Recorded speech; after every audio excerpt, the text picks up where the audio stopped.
well, where there's a little. Are Yeah, you at yeah, home? yeah. You'd run the show anyway, so there's no problem there. Yeah. Good morning, everybody. Hopefully you're having a great day. Welcome to another Kerfuffle showcase, and I am delighted to have Sam from Homesearch on. Sam, look at that military haircuts. You've come here to mock me, haven't you? Haven't you with that? That's special. I was just saying to you off air that we had a board meeting last night. My wife said to me on Tuesday, we just moved to Putney, and we are now like those typical smug Southwest London people that walk Yeah. around with our like artisan coffee and our like empty pram that we're preparing for. And yeah, she's like, "There's a barber at the end of our block, Sam." And I've not had a haircut since the start of lockdown. And she's like, "There's a reason that there's a barber at the end of our block." And so I thought, if we're doing this today. Had a relatively important day yesterday. I may as well try and look 15 years old again. So the man bun is gone. My team doesn't take the piss out of me in the mornings anymore. But yeah, I'm back to really fresh faced. But you're solving that issue because, as you just made about people taking the piss out of you. So literally, I know you are.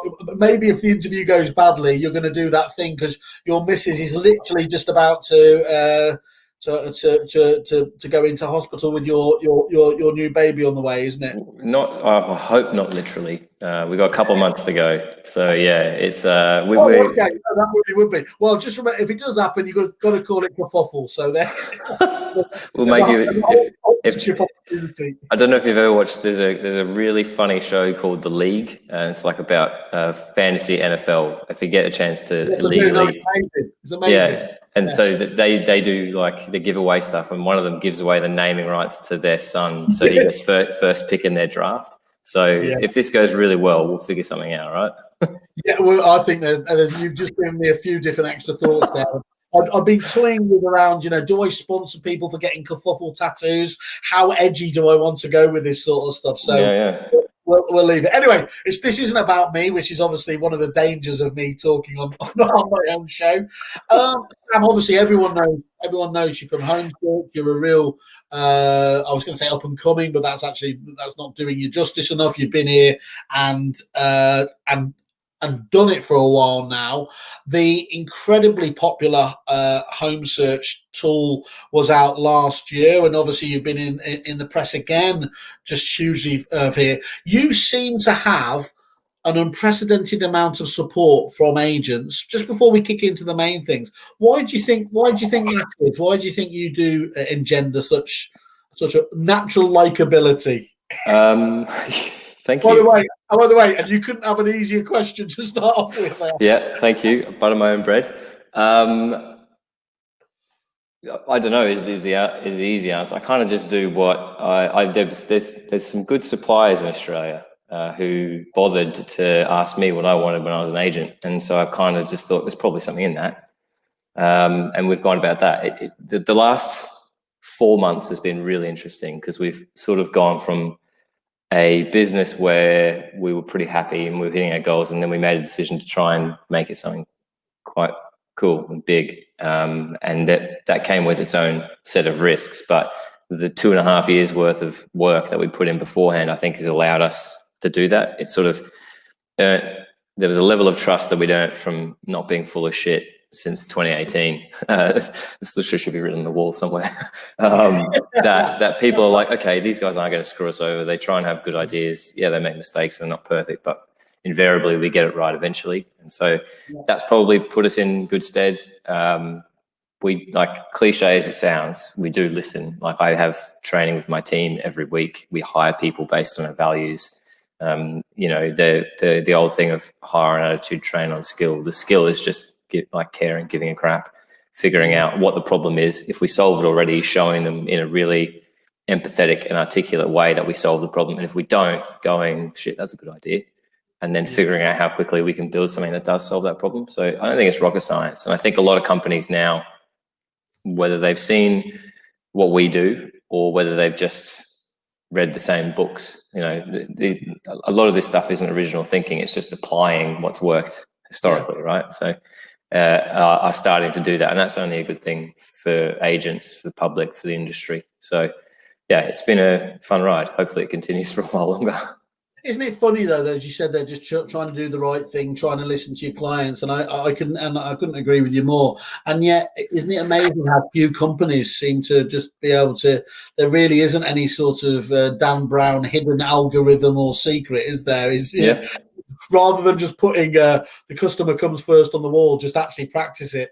Yeah. When I started doing this, I was a PA for a couple of years, and because I didn't know anything about real estate and I didn't know anything about properties or anything like that, my boss, and credit to him, he just sort of said like, right, here's a phone list.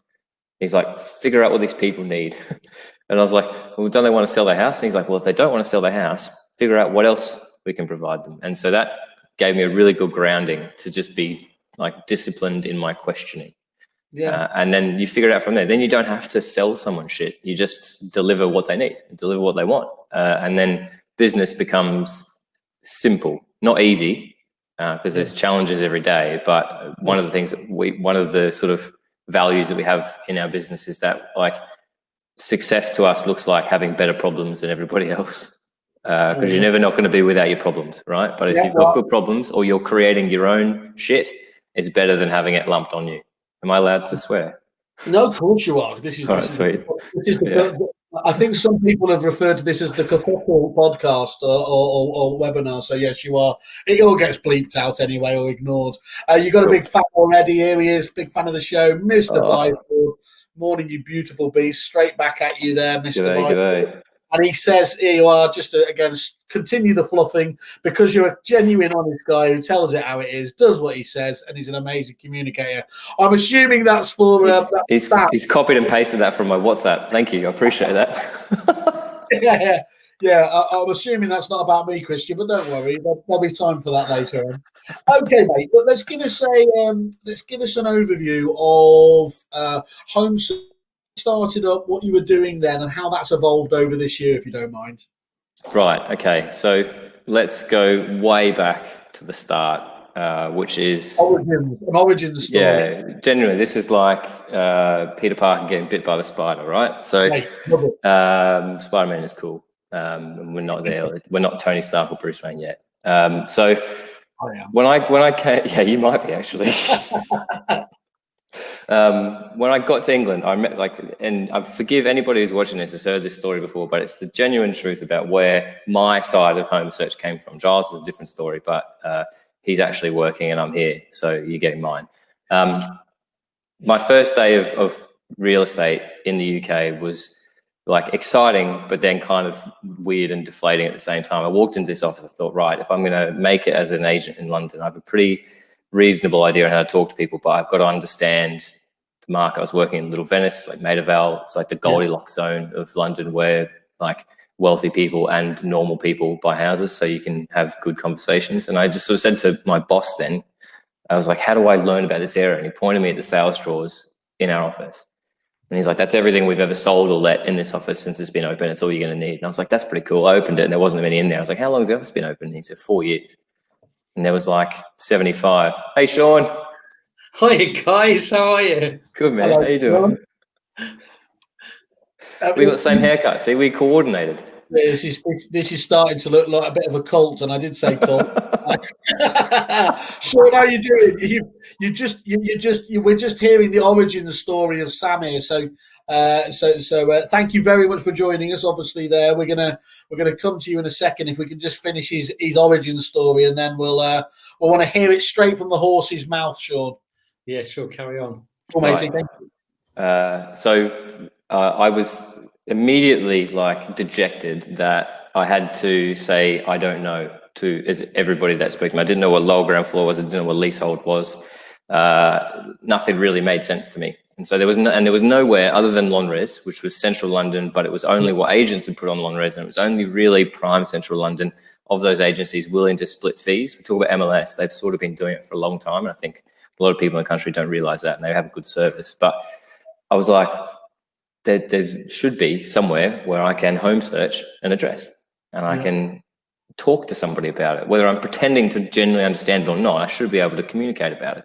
So 2 years, I did really well there. Then I got sort of frustrated because I didn't want to be a manager. I didn't want to get paid 15% commissions because it was like shit money as far as I was concerned. But that's a conversation for another time. And Sean, we can talk about that for hours, I reckon.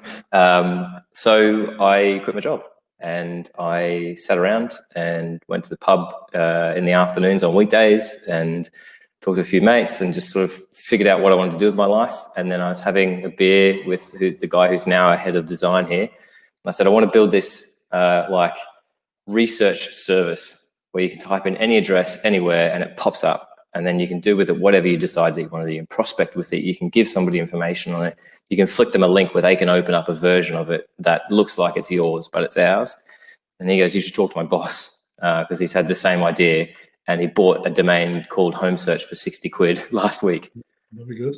And so, yeah, that's when I met Giles. And he had a slightly different idea to me. He wanted it to be more of like a Bloomberg terminal, very analytical, very data driven. And I was just like, I don't understand that. And if I don't understand it, there's a lot of people that aren't.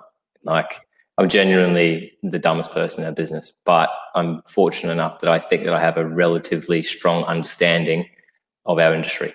So I took numbers and applied it and gave it context and gave it meaning. One of the things, again, not to talk about what we have written on our walls, but we don't talk about like data, we talk about information, because when it is information, you can do something with it. So it means something to somebody, it's relevant to somebody. You're not just looking at a sold date of like 3rd of September 2020. You're saying to somebody like, you sold at the end of lockdown, or you were on the market in that bubble, whatever it is. So it's really important that whatever we deliver on our screen, an agent can converse on.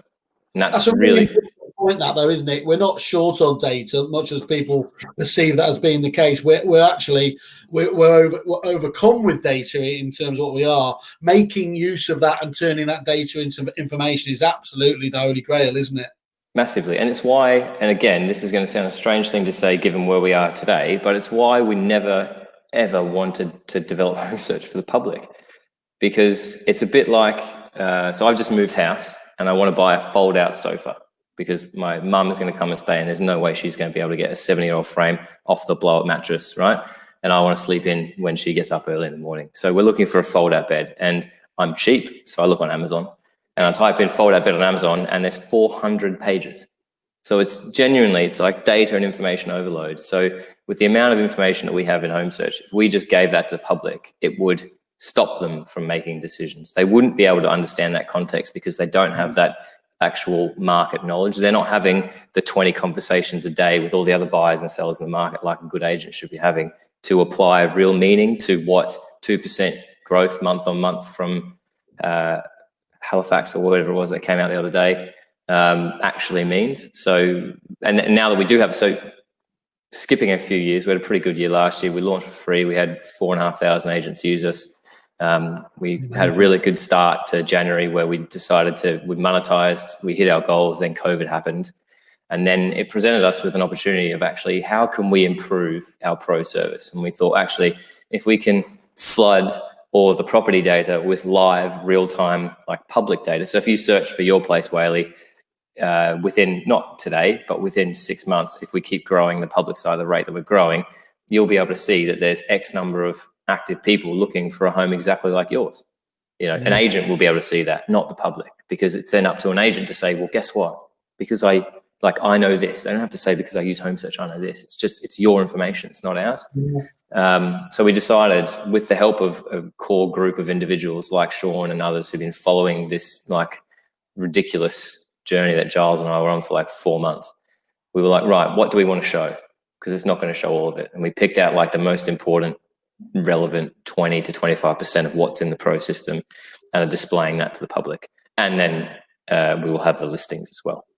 So that kind of, I think, surmises where we're at. And yeah, the public insight, that search activity will just help inform more accurate like valuations based on activity, not just data. You shouldn't have to rely on what's happening in the past. It should be about what's happening in the present and what looks to in the future. And then as we grow, more information comes in, we can start to predict things and we can just be this incredible source of information for an entire profession and industry when we move into other areas. There's that wonderful thing, Sam, at the moment, isn't there, where you're already providing greater transparency, and transparency can only ever help in terms of transactions and giving information to people. But actually as well, when you hit a certain sweet spot and I have no idea if that's where you are now or in the future, actually the information starts providing its own benefit, doesn't it? It becomes its own, if you like, rolling stone. That's the whole point, yeah. That's really, really key then, because actually then it's self generating, and that's really interesting. Can we just call Sean in? Sean, obviously you're a big fan of these guys. When did you first come across Homesearch, and what was it that attracted you to them? You're on mute. That's a pound that you owe. You're on mute. Here we go. I'm back. Well spotted. Yeah, I think one of the first things we loved was the reports. The fact that, you know, what could take hours of time was done in literally minutes and looked so professional. When the client get you know, a post-market appraisal report about their property, it looked like we spent hours and hours producing this very professional report, and it made us look good. And that information was all there very quickly for us without doing too much. We can obviously personalize it, but once you put the information about the company and yourself, and it's all there for future reports.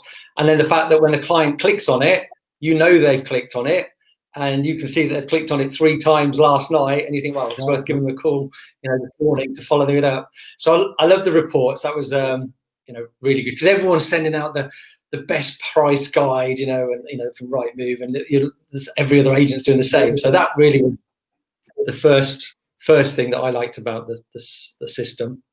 And yeah, that's absolutely true, isn't it? There's no differential if you're just waving the Rightmove one. And of course, you famously have a number of brokers. You call them brokers, don't you? You're working partner agents, you know. Yeah. So by definition, you'll have some really, really proactive guys there, don't you? And do they all get a benefit from that, or are you reliant on those, on the best of those partner agents, obviously being proactive, or is it just a great tool for everybody? So all our agents love it, and, you know, apart from the reports, a couple of other real benefits are when just searching for properties that are not on the market. Because one of the problems you'll come up against as an estate agent is the sellers, you know, we get ready, you know, wants to sell, wants to move, but the biggest concern is we can't find anywhere to move to. You know, haven't seen anything. We don't want to sell ours and not have anything to move to. But by being able to search for their requirement, properties that are not on the market.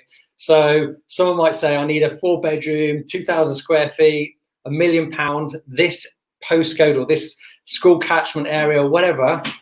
Oh, my printer's going. I don't know if you can hear that in the background. Sorry about that.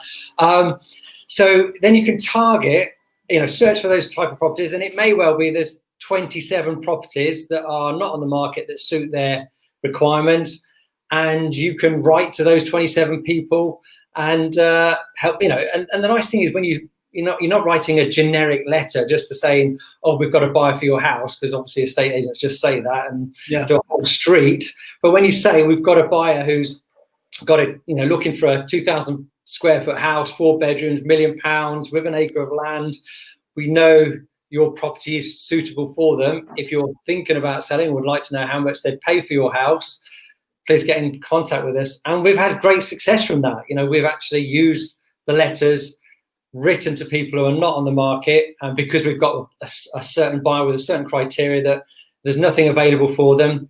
Often there are vendors, and, you know, we help them sell their house, and then we help them find somewhere. And you know, because it's a personalized letter and it's a genuine letter, we're getting great responses, and we've generated a number of listings from that. So it's not so that blend of the traditional in terms of the print and the digital is a really important facet of the service for you, is it? From what it sounds like. Totally, yeah, totally. That, you know, being able to produce those letters and write to people, you know, and have all the information available, you know, touch of a button is brilliant, and we're getting great success from it. It's ironic, isn't it? Because actually, going back to the good old days, when I first came on the likes of Brief Your Market, and you spoke about it before, it still like feels like black magic to me when you see somebody's opened the email for 3 or 4 times. But your biggest problem these days is, of course, is having an email. In the old days was the golden ticket. You could get through to them; they had attention. It was perfect because obviously of the explosion and just fighting the bandwidth of attention in an inbox these days. What you have seen is actually the bounce back of digital mail. We've got a panel show digital versus traditional later on there. It really has opened up again, hasn't it, as a viable alternative there, because genuinely some people are actually surprised to get a letter. What's this these days? And if you can make it personable, as you said, and relevant, it still absolutely knocks it out the park, doesn't it? Totally. We've had, I wanted to give you a couple of examples of some of the success we've had. I know one of our agents in Northampton has got 4 listings from writing to having a buyer looking for a particular type of property, writing to all the matching properties that came up. Yeah. Literally generated 4 listings from the letters that she sent out. And I'm not talking cheap, these are £1 million plus properties as well. I love that. You know what? I'm taking back a well-worn phrase that has pissed off agents now for pretty much a decade, because, and I don't know if I was responsible for it, but it's that age-old one where every supplier comes to you and Sean and says, "Look, you just need one more listing for this to pay for this, Sean." And actually, what I realise is it's not the phrase itself it's the problem. It's being able to substantiate it. Because what's really important there is you've just said it yourself, is Sam and the team need to be able to actually explicitly say, this won't generate you just one listing. It will generate you multiple listings, and that's where your ROI. But there's almost like a reticence from suppliers because they feel like we're being a bit cheesy and going down that route now. So I think there does need to be a bit of a fight back in terms of, look, don't feel sad about saying it. Just have the evidence, like you just proved there, to be able to back it up. Yeah, and I think one of those people who got the letter, who listed their property, actually said, "Can you do this for me?" And we had to do the same exercise for them, which generated another listing. And one of the listings got a relative. I think it was their parents who wanted to sell as well. So, but it was.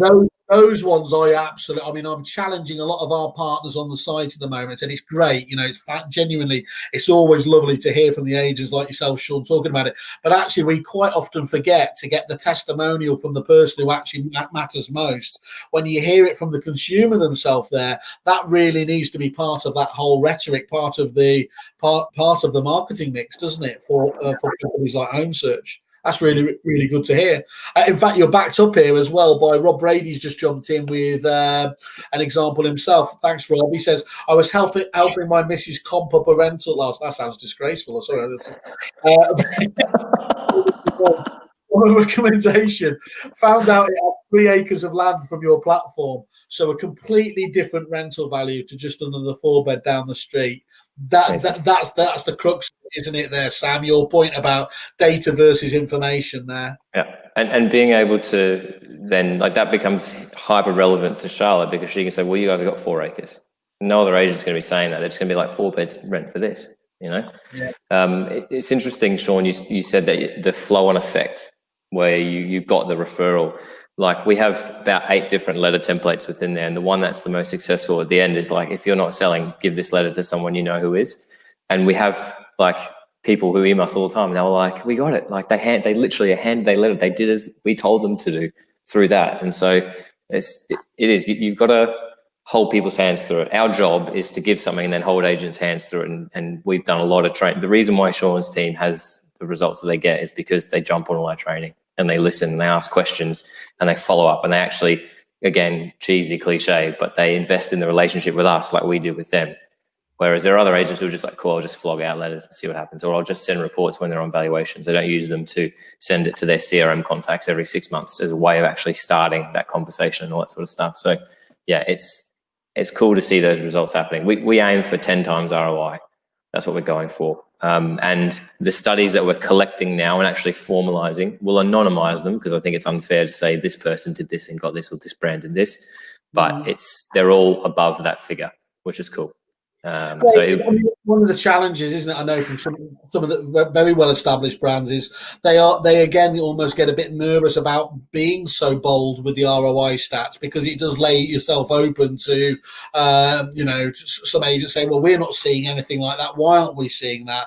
And that's where your point there talking about you needing the likes of Sean is, we had the same at Repeat in my day. People will be saying, well, hang on a minute. You talk about some of these best agencies like Romans and Marsh and Parsons and whoever, using your system and using it so successfully, but we're not seeing these. Well, there is a reason for that. It is, it's about the effort you put into it, isn't it? So much of the time, sitting back and waiting for things to happen very rarely works. And I think that's one of the problems with tech, isn't it? There is that perception that, again, it's just going to sit back and just magically happen. But all of those kind of, even if you're looking at things like nurture campaigns in email marketing, have to be set up at some point to get them working effectively, don't they?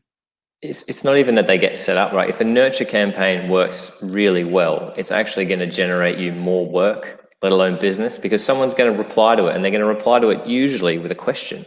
You can't automate your answer, So the point, and we again, funny saying that we use, but we talk about information, not automation, because it might take you a smidge longer, but you will send something more relevant. So your chances of getting a response, which is what it is all about. It's one thing to push the green button and send out 400 emails every week, and it's the same email and it just changes the first name and you hope for the best.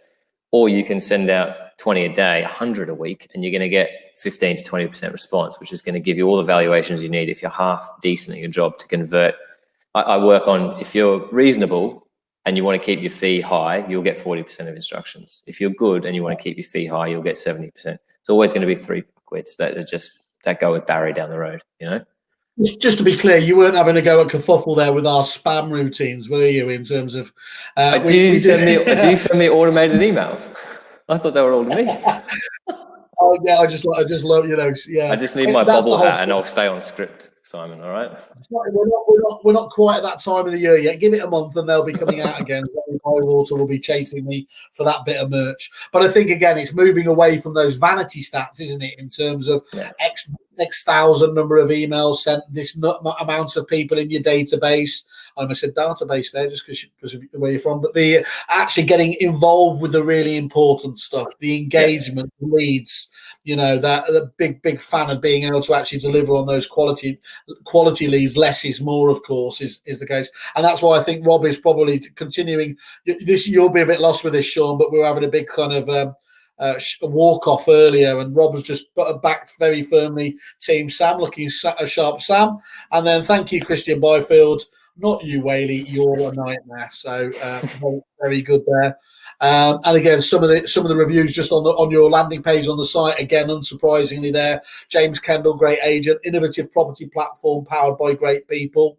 It's a formal love in here. Amount of information is outstanding. Nothing as comprehensive and as well presented that is available in the marketplace. Plus, everyone there is an absolute pleasure to deal with. Not a problem. Attitude, love it. Neil White and Sir Brad. I'm starting to. What's making me a bit worried here is the only other company I've heard this from now is Moneypenny. They're just thoroughly nice. There's something that they must beat their staff or something. When the doors close. So I'm going to keep my eye on you, Sam. There's something going on. I'm on to you just to let you know. Thank you. I appreciate that. Sean, you're part of the inner cabal, as I would call it, from Homesearch, where I think famously, Sam, as you said before, you don't just, you're not an ivory tower techies. You engage with the clients. Every time I've heard you developing the products. The portal, the portal that isn't a portal. I will get back to that. The data play. You engage, don't you, to minimize that time spent on it being a MVP, the minimum viable product. How important is that to you, Sean, to have a company like that listen to you and, on the face of it, demonstrably deliver to what you guys are saying? Yeah, I would have to say, that we've had great support from some of the team. A lot of the people we've dealt with there are ex-estate agents, so they've talked about it from our perspective, this is what I used to do, or this is what I used to. So that was quite useful. And I would say that Sam and the team have also been proactive, contacting us and saying, look, let's provide you some training and a webinar, and that's been good. They're actually coming to us, not us saying, oh, we need some training. They've said, look, we'll set some up for you, which have been really good. And it's a bit like anything, it's out of sight, out of mind. So when their onboarding process and their follow-up process, and they want to make sure it works. And obviously, to make sure it works, you've got to make sure that your clients are using these tools, and they've been very proactive and supportive in that, and that's made a big difference, because otherwise it would be like everything else. We've got so many great tools, and a lot of them just get left and don't get used. It's all about using these tools, and I think that's made a big difference to how our success from it. So I appreciate that. I forgot what your question was now. I just think it was how important it is to have companies listen to you in that respect and engage. I mean, look, we've got Mr. Byfield, who I think is one of the best proponents of that. I am claiming it actually just before Watkins does. I've been talking about this next evolution of prop tech, if you want to, where you had the established Leviathans in the early days. Your Solexes. You remember Solex, Sean? The old CRMs, the estate graphs, they evolved, and you started to see people like obviously Brief Your Market come in and other ones there. You then saw that real sort of this just over a short period of time, this wham bam thank you ma'am of prop tech, often very serving a real niche, but quite often as well being ivory tower techies. And if we're honest, many of them didn't deserve to see the light of day.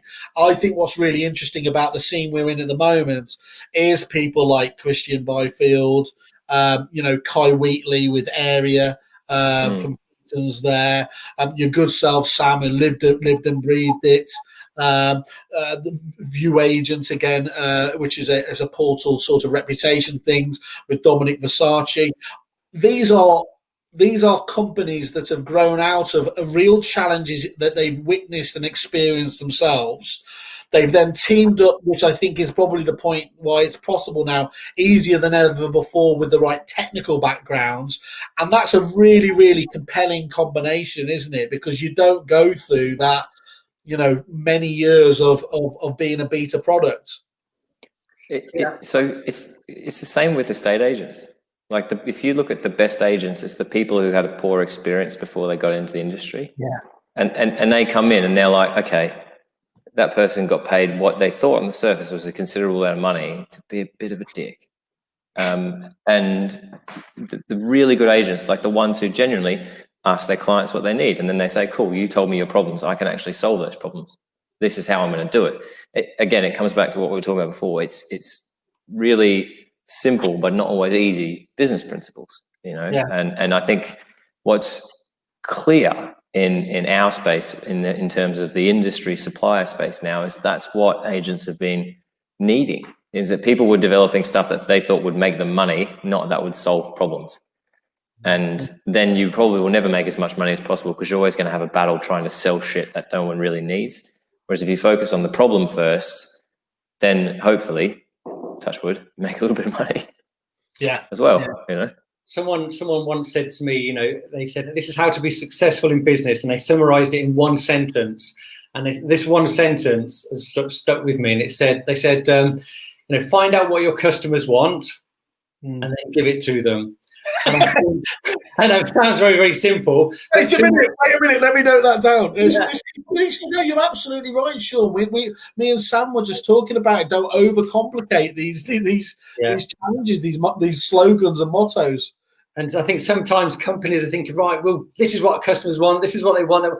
And whereas Sam has gone through that consultation period of, building this network and this system by getting, putting the ideas out there, getting the feedback and changing and adapting and improving, but most importantly, listening to what the customers want, as in agents, and having that knowledge from agents that are within the business, your business now, but also getting the feedback from customers.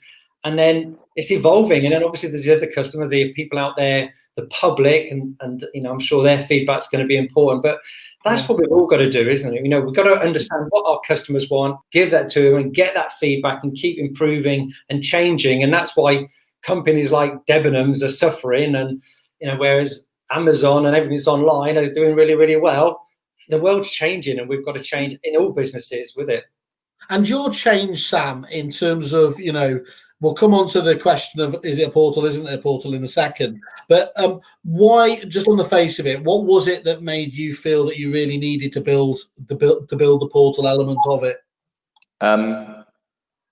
There's two answers to that, and I'll say the very selfish answer first, which was there was an opportunity, you know, and I think we'd be silly not to say that, because there was, you know. You do know this is the Kerfuffle showcase. We don't do honesty on here. This is yeah, fair enough. So that's step one. There was an opportunity, and we saw it, and we thought, let's take it. Let's see what happens. Worst case scenario, we try something, it doesn't work. We go back to what we know we're very good at. Yeah. With a few property industry comments along the way of people saying like, oh, look, you tried something, you failed, suck shit. It is what it is. The second reason was that if we got it right, and I know that we haven't got it right yet, but I think we're on the right track.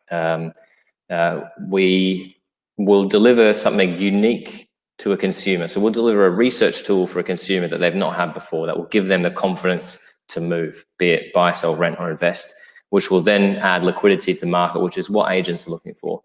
And then separately to that, the activity that's generated on that will inform the pro system. So our valuations, our AVM will get tighter. When an agent's presenting an offer to if they take an offer from a buyer, it's a bit cheeky. They can be, look, there's actually 418 other people interested in exactly properties like this. And this listing itself has had this many activity and this many second viewings and third lookings and whatever. So your sub 20% offers, it's going to be a no. And actually, it's probably just going to be overtaken. So do you want to think about that? So when the public site really gains traction, and our like forecast, we were talking about forecasts before this, Sean, and about how I look at a spreadsheet and I'm like, I don't really understand that, but we'll figure it out. And our forecast for user numbers, if we continue, and we're growing at a stable rate week on week at the moment, and then we expect to hit a somewhat tipping point where people start talking about us towards middle of Q2 next year. Then you'll start seeing not only leads coming to agents, whether they are paying for us or not, great, but you'll start seeing all of that added information, data coming into the pro system to inform that better. So a seller wants to list their property with Sean for 2 million quid. Sean wants to list it at 1.75 because he knows he'll get close to 1.8 if he puts a competitive price on it. They can show them everything in an instant of all the 1.8s, all the 1.85s, all the 2 millions, all the buyer activity and or tenant activity compared to those, and ask them, like, where do you want to be? Do you want to be in the bracket where there's lots of competition and lots of people, or do you want to be up here where there's nothing comparable in terms of people or properties? That's all on you, because the conversations we're going to be having in 2 weeks are going to be really different. And again, so it's no longer, well, it is, you'll deliver that in a nice, empathetic, professional way. If you're just some geezer, it's like, well, where do you want to list your property? It's not going to work. Sorry about my accent. But we want to give that information to remove all of that doubt from the consumer's mind of why an agent's saying what they're saying. Because unfortunately, because there are some lesser agents out there that do blag it, and they ruin it for the rest of us. So then when one of Sean's agents or anyone else, a good agent, walks in and tells the truth, it's tainted. People are like, oh, why are you, what's your motive for telling me that? Is it the truth? Is it not? So if we can give them the information, impartial, from Homesearch or from Newman's or Fine & Country, whoever it is, if they choose it to be, hopefully it takes that doubt away and just allows them to get on with it at the right price or making the right offer. I think the other problem is, as well, as that the public are better informed than they have ever been in terms of that point again, unfortunately. Yeah. Splurge of data, and they aren't experts in that, so they have bias and they will take what they want to do from that. What systems like yours, the reporting element, will be able to give back actually is giving a bit more of that back to the agent, I would imagine, as well, to justify the position correctly. Firstly, so if we even take it a step earlier in the journey, and if anyone, and I say this in like our onboarding to the public, if anyone can think of a better word for journey, let me know, because I think it's lame. But what we want to do is get agents having those conversations sooner. So it shouldn't be, someone shouldn't call or contact an estate agent, and this is relying on agents doing a bit more of the work as well, and we enable them to do that with our reports, with our information. But if a member of the public shouldn't call an agent the day that they want to sell their house and say, come round, because then it becomes a shit fight for them and for the agent. So one of the things that we do for our paying clients with the public site is we make sure, so you can list your stock for free, which means that if you've got that 4-bedroom in Northampton for 1.4, you can put that on with your marketing, with your floor plan, great. But you can then, through Homesearch, list your agency against all the other properties that are not on the market, so that when somebody who's thinking about selling 6 months, 9 months, 1 year, 2 years before they're ready, goes on the Homesearch. At the moment, they go on to Zoopla, On the Market, Rightmove, whatever it is, and they search for whatever their property is, and they see what's on the market. What we want to encourage is with Homesearch is they search for their address, and they see all the properties exactly like theirs that are on the market. So it's instant. But they're also seeing what their property is, a range of what it's worth. And then the really cool part for our network agents is they see who are the agents in the area they should be talking to, literally. So you've listed Newman's against every off-market address in your area, so that it's maximizing, like genuinely maximizing the chances of an earlier call, email, valuation request, whatever it's going to be, appointment, relationship opportunity is sort of what we call them, right? And that's why we've picked up the following they had. When we sort of said to people all the time, listings are one thing, but let's park them. Let's talk about the other 28 million homes in the country, not just the 800 grand that are on the market. Why don't you put your company against all those? You know, because that's the real opportunity. Rob's jumped in and suggested that route of exploration is another word for journey. I think you've got to keep looking, if I'm honest. Yeah, cool. He also came back, and I'm really struggling here to Sean. He came back and said, great words, Sean. Look at the red light district. I'll be honest, it's beyond my frame of reference now. I don't know what that is. I mean, fine. We'll take that as is. Sam, talk to me about why is it not a portal then? Is it a network? What is it? Why do you push back against that kind of portal description? Because my understanding was that was how originally you kind of described it, wasn't it? Or was that lumped on top of you from the beginning? The moniker of Challenger Portal was given to us because there was a lot of, to use your phrase, there was a lot of noise. Yeah. And rightly so, because I think, again, we weren't the only ones to see an opportunity. There are people who are doing it before us. There are other good companies out there. We know them all well. They're all good people. Everyone's trying to do something slightly different. New players coming into the market as well. The main difference between us is, from where I'm sitting, whether an agent pays for it or not, a portal is listings. So it is instructions. It's where somebody goes and they type in Northampton for sale, 4 beds to 5 beds, 1 million to 1.5, and they get 118 results of varying different agencies, of whichever agents decide to list with that particular portal. That is a real estate portal. It's a classified, it's online newspaper. It's what agree with that. What Homesearch is if we park that, it's a property search platform, right? Which is a phrase Robert May coined, and I said, can I borrow that? And he said, sure. I said, thank you. It's a search engine for whatever property information that you want to find. And we've got some evolution. So we developed this whole public site publicly. We did a webinar every week for 3.5 months where we showed designs and wireframes and asked for feedback. And it's what's allowed us to get the traction that we have now. But we didn't necessarily give away the whole keys to the castle because we did want to do some cool stuff that maybe wasn't going to be copied too quickly. So there's going to be some evolutions that come between now and Christmas as well. But the difference between us is if a consumer goes on Homesearch, they can search for any address anywhere, and they can see it, whether it's on market, whether it's off market. They can then see how that address has evolved over time, when it got planning, is it listed, all of that headline information, how the values changed over time, what is a range of value that it is now, who are the best agents to be speaking to, what is its rental appraisal like, what's the neighborhood like in terms of who lives there, families, young professionals. Then you've got the normal stuff that you would expect everywhere else, like schools and amenities and all that sort of stuff, So we've tried to centralize like property information. So that's sort of our goal, right? Is we want to build a really sort of proactive and connected market Yeah. But then against all those off-market properties, we can attribute who might be a potential buyer or potential tenant for those homes based on the search activity in the portal side. So if you decide that you want to buy an investment property in London, Whaley, and you're looking for a 2-bedroom flat in Finsbury Park, and you're searching between 550 and 650, and you do that search a certain number of times, we'll attribute your buyer profile as a potential buyer for all the off-market 2 bedrooms in that price range everywhere, so that when that potential vendor comes along, they go 15 potential buyers, and there's a little button that says find out more, because everybody who's interested in doing anything wants to find out more, no matter where they are in their route of exploration. Thank you, Rob. They click the button, and it's just like there's 15 people who are looking for a property exactly like yours in that price range in this area. Do you want to talk to Newmans to find out more? So they can't talk to those people. They have to pick an agent. So suddenly the agent gets a valuation lead of 15 potential buyers in the same one. And then on the other side, if someone's just missed out on a property, we'll show them statistically what are the exact properties that are most likely to move next.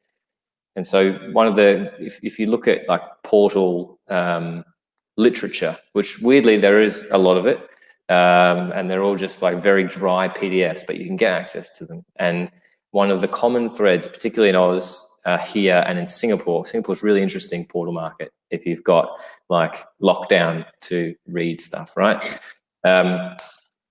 The like earlier searches that somebody does on a portal in Singapore is for all the off-market and sold stock, is where people spend their time early because they're getting a sense of value, which is sort of what reinforced, okay, people are going to home search their address to get a sense of value, right? But no one ever inquires. They never push, I want to contact this Singaporean agent, or they never, if Sean's got an under offer property, you're not getting many inquiries on them, certainly once they've been under offer for a while. So what happens in the UK, because they know they're not going to get under offer properties, is no one marks their shit as under offer. So then someone calls up and they say, I'm desperate to go and see 123 Smith Road. And the agent invariably says something along the lines of, you wouldn't believe it. It went under offer yesterday. I'm so sorry, but can I take your details and let you know when I get something else, And so there's a barrier in the journey, in the route of exploration. What Homesearch will do is we identify all the other homes that match that are statistically most likely to sell in the next 6 months based on historical property trends, demographic information, everything like that. And so every under offer property, whether it's on a listing or every off-market home, has a little button that says similar homes that might sell, find out more. And so a potential purchaser clicks that. We're figuring out how we do it with rentals yet. We're not quite there, so we don't have the button. They click that and it says, we've analysed the 4,500 2-beds in North London and we found the 123 that are most likely to sell in the next 6 months. Contact Sean to find out more. And so suddenly Sean gets a great buyer lead he otherwise wouldn't have gotten because it's under offer, and the addresses of 123 pieces of stock to send one of those letters that he says work so well. So for us, it's a research tool, a centralized place that you can find everything you need to know wherever you are in your journey for a consumer. And it's a prospecting tool for an agent to get on-market leads through the free portal. That is 10% of what we do. Or to leverage your brand against all the 98% of the stock that's not on the market, but is still being looked at by the people that live in those homes or want to move into those homes to get those leads that you wouldn't otherwise got. So we're trying to scale one inquiry to many. It's changing it from being just almost passive, isn't it? Just, you are, it's an A to Z listing platform. Go there using really tight filters there, to being quite proactive in terms of returning properties that they ordinarily wouldn't have found. Exactly. So our vision for the business is to create an open, proactive and connected marketplace. And we added for everyone on the end of that since we've decided to go to the public. It's open because we're transparent with our information. So I genuinely believe the more honest an agent can be, even if it's potentially not what a client who's very emotional about the decision they're making wants to hear, the better thing it is for that agent. Because that honesty will justify a high fee. That honesty will help justify the right offer if it comes in early. That honesty will help get them a recommendation at the end of it. Proactive in everything that we've just gone through. So one lead turns into many. And connected, when you connect with somebody on the site, there's a few other cool things that probably will say for anyone who wants to talk to me one-on-one about, but there's a lot of good connection that happens between public and pro as well. And so that's our vision. Like people say it all the time, like, what's your marketing spend? And how are you going to take down Rightmove? I don't want to take down Rightmove. I don't want to take down Zoopla. I don't want to take down on the market. We're not a portal. If somebody sees something on the market or something sees something on Zoopla, they can check that it's not bullshit on Homesearch. And that's really important to us. And then the agent on Homesearch gets the lead, which is amazing. Yeah, that's nice. And Sean, what's the what do you see of the potential of that element of what Homesearch are doing now? An area you're excited that you're obviously you're being involved in the session, so it clearly is. But what does that offer an agent like you? Yeah, for me, I like the fact that we can predict the people who are potentially going to sell in the next 6 to 12 months. You know, I just think talking to people earlier on and building relationships with people is the key to that. And then obviously having that nurture journey. But yeah, I think identifying those people early on and then targeting them in various ways, whether that's a letter or social media marketing. But for me, it's all about knowing who's going to sell next in an area, and that's the exciting. Stopping the fight of the whether it's a right move lead or a Zoopla lead hits the inbox. Everyone jumps on top of that, don't they? They've got no sort of history with the potential vendor there, so they have to deliver a world-class market appraisal because, frankly, there is no trust there. What you're saying is, and what I do think the best agents are doing is give us that time to build consistency, to build trust, to show our expertise, and you are going to then be at the head of the queue, aren't you, at the time that appraisals? At least you're guaranteeing you're going to be one of the 2 or 3 that gets invited out, because let's face it, many are very poor at communicating in a personalised manner. Yeah, totally good. If you can speak to people earlier on and get to know them earlier on, often it'll be the case that you're the only agent going out, you know, and it's not a question about the fee. It's we just want to use you. So the earlier we can identify those people, the better. Those conversations. I'm not sure about that, Sam, by the way. One for the future. It would be fascinating. You would like to think, wouldn't you, based on that you would have more than other portals, people who literally only see one agent. You know, they feel confident enough that this is the agent for them. Some sort of B2C survey of your clients, as you said, when it does hit the marketplace. That would be a fascinating statistic to, well, certainly to come back to Kerfuffle with, because that's it. That's exactly what you'd expect, though, isn't it? Realistically, people are so. That perception has always been bullshit, or for as long as I can remember, that, you know, lazy valuers will say, oh, we lost that one, there was a horde of other people out there. People have been so time poor for so long, they don't want, you know, with a few exceptions, 2 or 3 feels like the max for anyone. So, you know, the more you can minimize and stop that wastage of time is going to help everyone out. If we can, so one of the best things that I've ever heard us say about us, other than yesterday, a guy doing what have the Romans ever done for us about Homesearch for us, which was the funniest thing that I've ever read. Thank you, Ian. He said to me, he's like, what the system allows me to do is operate in the way that I want to operate. So genuinely talking to people one-to-one earlier in the process, so that they know who I am and what I'm all about when they need me, because I know I'm going to make more money and I'm going to sell more houses doing it that way. The interesting thing that you said, Sean, about talking to those people earlier is that, and this is whether it's to do with Homesearch or otherwise, but this is just something for agents to remember about why it's important to actually keep in touch with people when they're not moving, is that is the best opportunity to scale referrals and recommendations. Like, somebody doesn't have had to have used you to be able to refer you. If you show them a great service and you ask them questions and you listen to them and you say please and thank you, you've earned the right to say, do you know anyone else? You just shut up. Invariably, everybody knows somebody, particularly now, right? You'll know him well from your the old country, Sam. You know, James Crocker went over at Marshall White, an absolute leviathan in terms of best agent in the country. Yeah, and because of that element where he's spoken to people for 20, 25 years, literally lucky enough to sit in on a session with him. And I was waiting for all the clever scripts and they just never came. But it was just that consistency, relevance.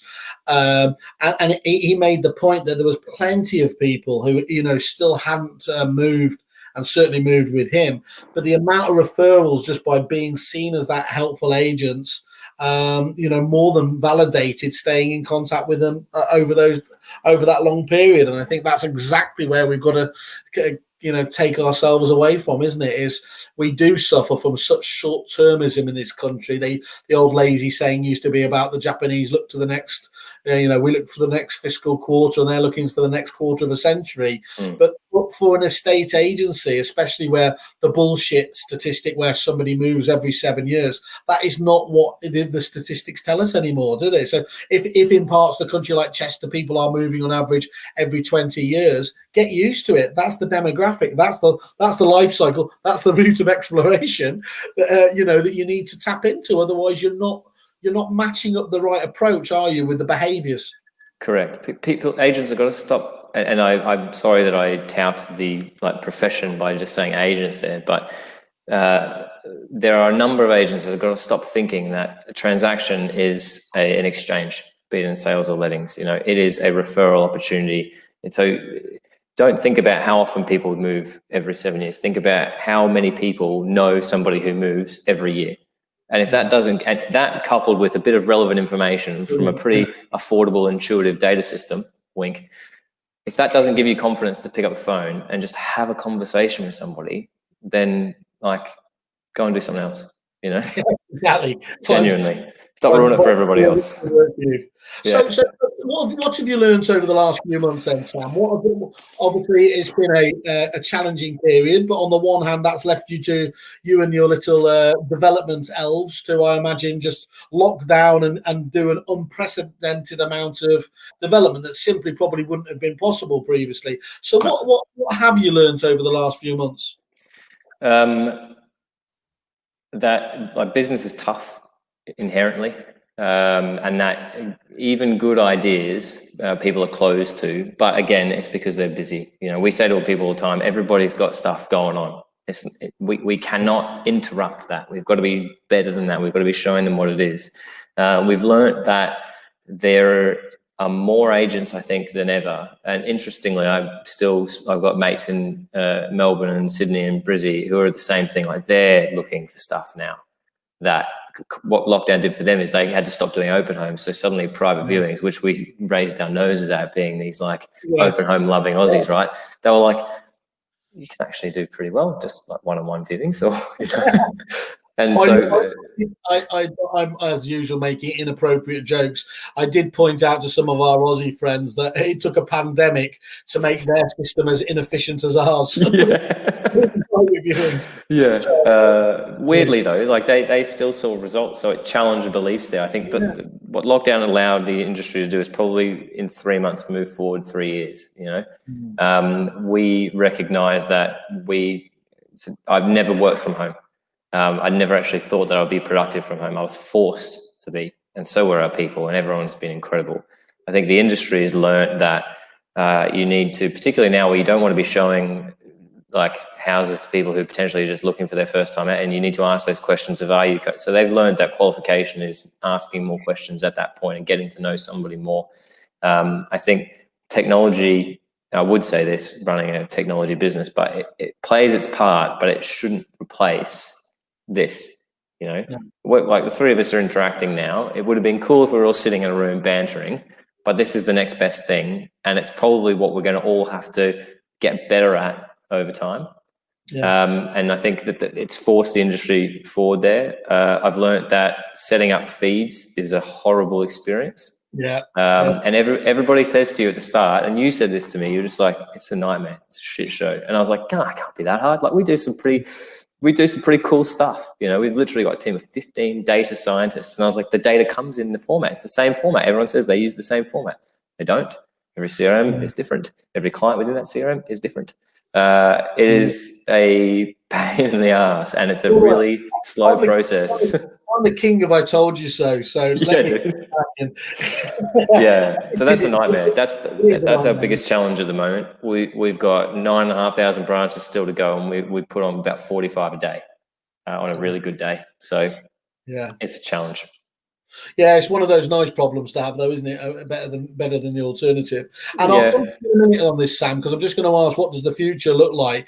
But Sean, what do you hope to see? How do you hope to see Homesearch develop over the coming years? Do you see this as being just a supplier to the business or a true partner with the business? Well, definitely a partner with the business, but more importantly, I just think it's good for the consumers out there to have that information.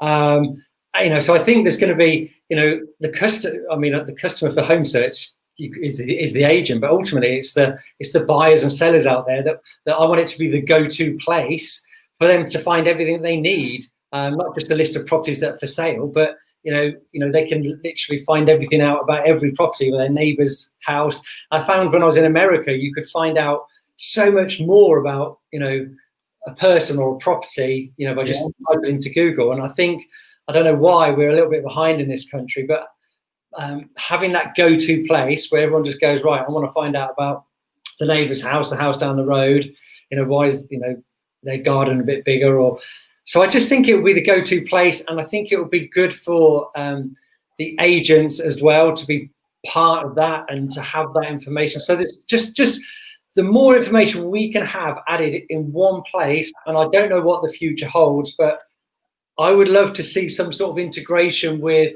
the whole conveyancing process and lending process to speed up transactions. I've got no idea whether that's something that Sam's got in mind, but it would make a massive difference to our industry if we could have something like that.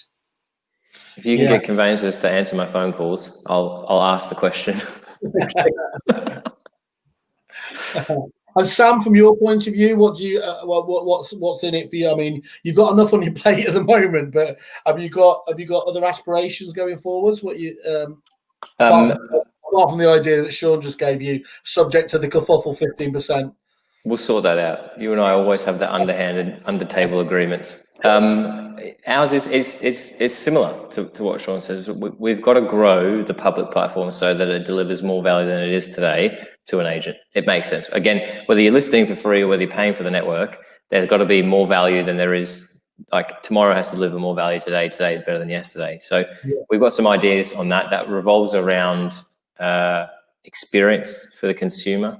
And changing the way that they actually use the system. We built it in a certain way because if we made it too crazy to start with, people would have been like a bit like my mum when something new comes out. Like, I don't know what that is. So, she always drives the same way from A to B, even though it's like the longer way.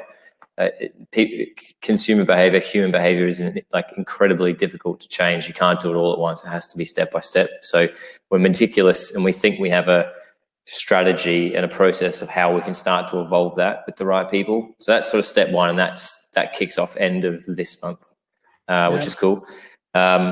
The pro platform's got a few things to go. So we were tying a few cool little loose ends off in terms of additional lead gen, different reporting features that were quite important, and some prospecting stuff.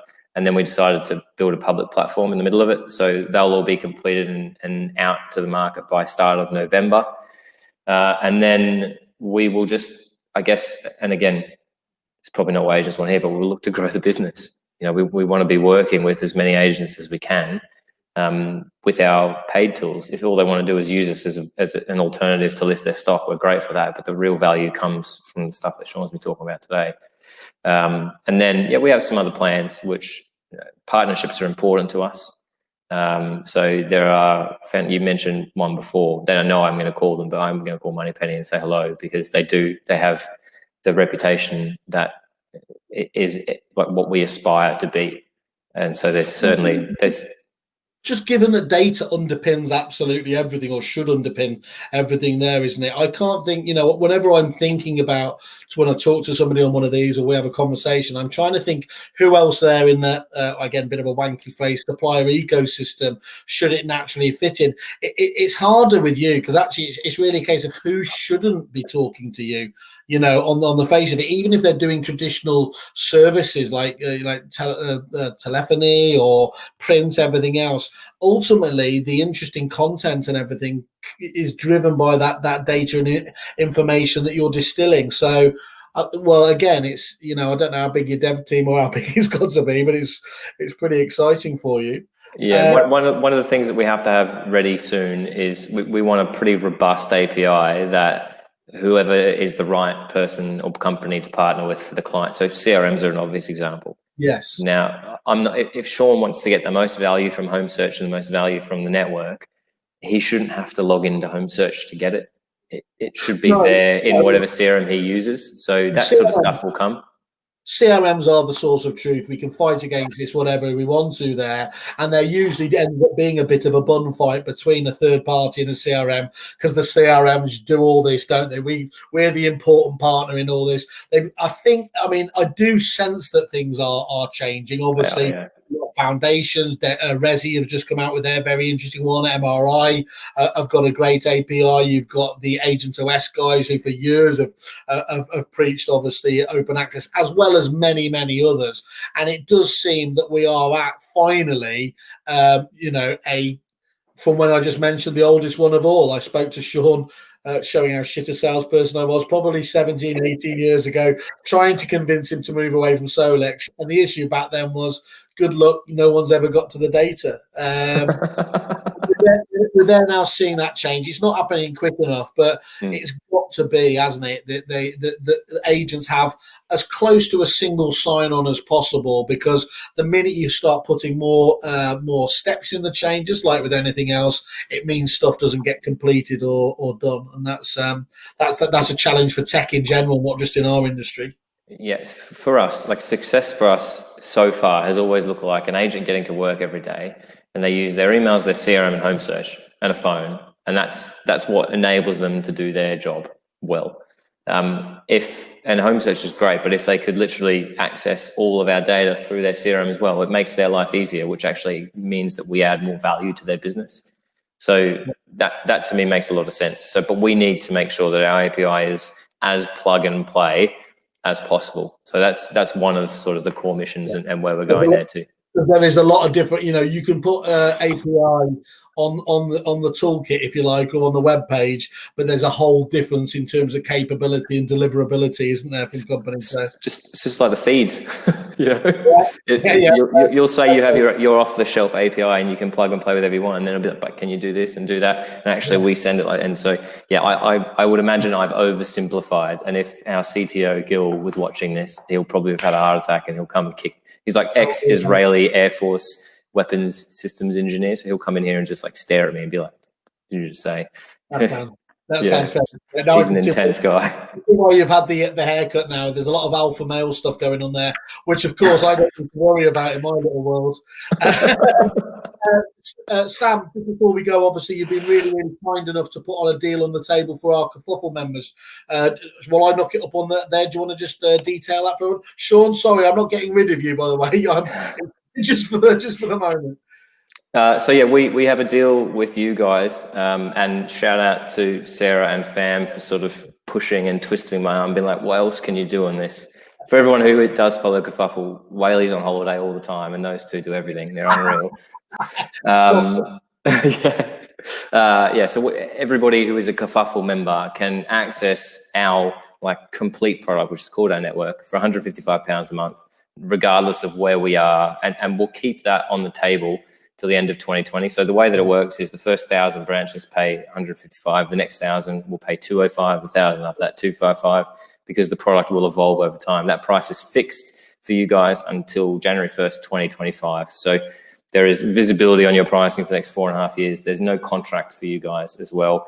And we will also give you any direct mail that you send at cost, which is 40% discount. So the idea is, and I think Sean hit the nail on the head, to get that 10x ROI, you've got to be prospecting with the system. You can't just be reactive with it. So if we can help your members by effectively making it cost 25p for a co-branded Homesearch and Newman's letter, or I think it's 36p for a Newman's letter, you can't get it better, and it works. I told you, we're taking it back. It's not just one more listing. It's 4 listings, as Sean spoke about before. There'll be other stories. Look, your 5, as ever, I encourage everybody, go to the landing page, have a look for obviously Homesearch on Kerfuffle, see what those named agents are doing. As Sam said before, these aren't anonymized morons from property industry are having a pop. Everyone who goes on Kerfuffle has to be able to back up what they're saying. And I think, unsurprisingly, Sam, I had a check just before we looked up, you're 5-star rated again. So that says, as much as people can do there, they're going to do their homework on you. So look, thank you very much. That's really kind of you. Again, always appreciative of anything you're doing for our Kerfuffle members. If you are interested, guys, just go to the inquire button on the landing page, or get in contact with Sam directly, and obviously just let him know you're a Kerfuffle member. Sean, thank you very much. Always love hearing straight from the horse's mouth, as it were, there, but it gives just such another aspect, obviously, of what's going on. And how you seeing the market at the moment, Sean? All right.